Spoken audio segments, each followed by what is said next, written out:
Maayong adlaw no sab mga igsoon. Ano yan no sab kita sa atong inadlaw nga leksyon. Setyembre 29, Lunes mga igsoon. Ug ang atong title sa atong leksyon karon, pagtabok, pagbuntog, pagbahin, pag-alagad. Medyo unique ang atong title karon mga igsoon, pero perting ninduta nga leksyon nga atong tun-an karon mga igsoon. Ang atong leksyon na ay una nga pangutana nga gingon dinhi, basa ang Josue 1, unsay atong makatunan bahin sa paagi sa pagkasulat sa libro gikan niini nga pangabli nga kapitulo.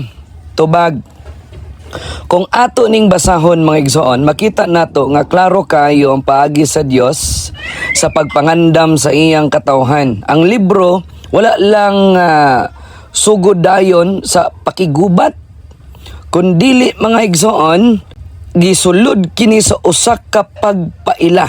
Sa unsa? Sa usa ka panaw, usa ka hagit ug usa ka pagsalig mga igsoon. Ang atong leksyon, ang unang kapitulo sa Josue mao gyud nga ang intro sa tanang sugilanon sa libro niini mga igsoon. Kini nagdala og upat ka pakigpulong. Unsa man?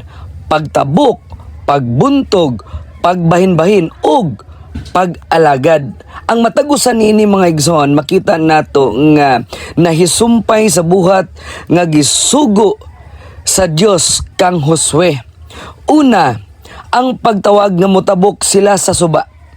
Sunod, ang pagsugod sa ilang mga gubat aron mabuntog ang yuta. Dayon, ang pagbahin-bahin sa nasakop nga yuta ngadto sa tribo ug sa katapusan ang unsaman pagtuman sa balaod isip timaan sa ilang pag-alagad mga igsoon.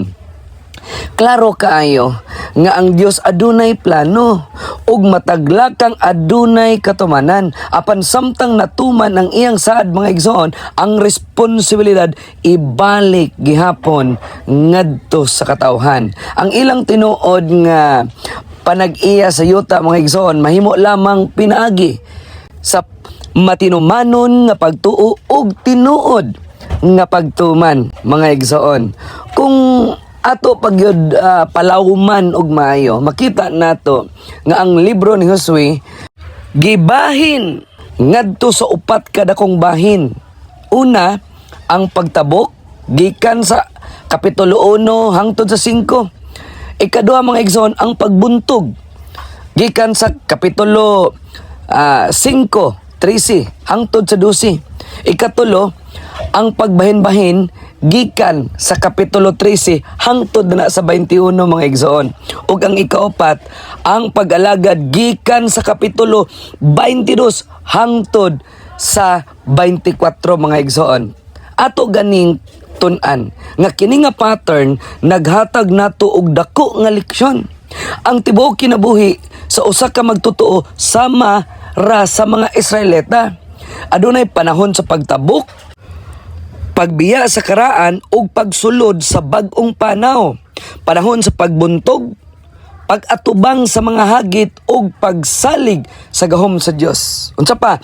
Panahon sa pagbahin-bahin, pagdawat sa panalangin nga giandam sa Dios, ug panahon sa pag-alagad, pagpuyo sa usa ka kinabuhi nga matinumanon ug magpadayon sa pagtuman sa iyang balaod mga igsoon. Busa ang atong leksyon. Ang paagi sa pagkasulat sa libro nagpasabot og klaro nga mensahe mga igsoon. Ang mga pamaagi sa Dios dili mahimo sa atong kaugalingon ra. Kinahanglan kini nga tubagon pinaagi sa matinumanong pagtuman mga igsoon. Ang Dios nagbuhat og daghang mga butang nga dili nato mahimo sa atong kaugalingon. Apan kita gihagit sa pagbuhat sa atong bahin.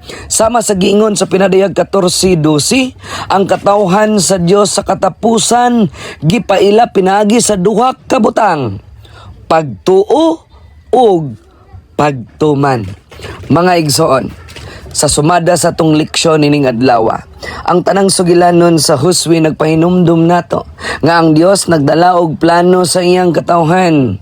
Una, pagtabok; ikaduha, pagbuntog; ikatulo, pagbahin-bahin; ug ang ikaapat, pag-alagad.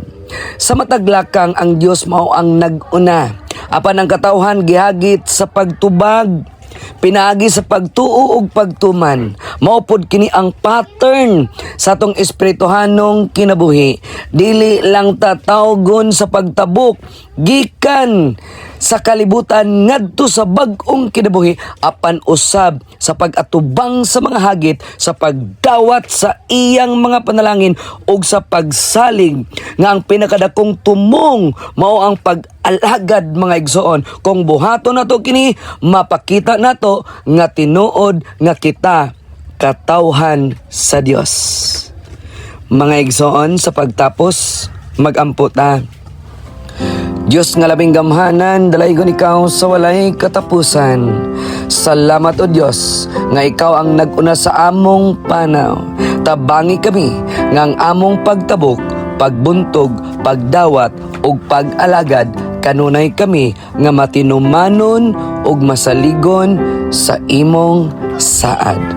Kining tanan among ginasalig, among ginaampo ug among ginapasalamatan in the name of Jesus Christ, our personal Savior. Amen. Mga igsoon, salamat na usab sa inyong pagtanaw, pagpaminaw nining atong inadlaw nga leksyon. God bless us all.